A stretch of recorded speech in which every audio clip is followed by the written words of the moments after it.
Moderatorja dhe këngëtarja Orinda Huta ka reaguar pas vrasjes së gjyqtarit Astrid Kalaja, duke cilësuar si një kamban alarmi për shoqërinë. Nuk e besoj dot që njerëzit duar trokasin një veprim kafshëror, shkruan ajo në një postim në Instagram, duke theksuar se reagimet të tilla janë po aq shqetësuese sa vetë ngjarja.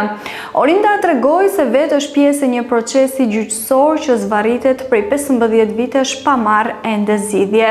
Zoti e di se sa do të zgjas, pasi akoma nuk ka kaluar në shkallë të parë mes palëve, jemi ende me shtetin, por janë tokat e mamas time dhe do t'i marr njësoj siç i takojnë të gjithëve që janë pjesëtar, shkruan moderatorja.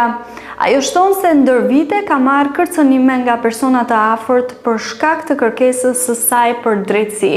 Ka marrë shpesh kërcënime nga të ashtu quajtur daja, që pse po kërkoja të drejtën e familjes time.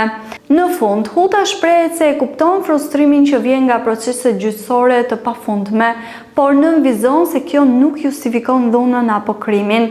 E njoh mirë frustrimin e proceseve të gjata pafund, por që të biesh dakord me krimin dhe ta vlerësosh, ky është fundi, ka deklaruar Orinda Huta.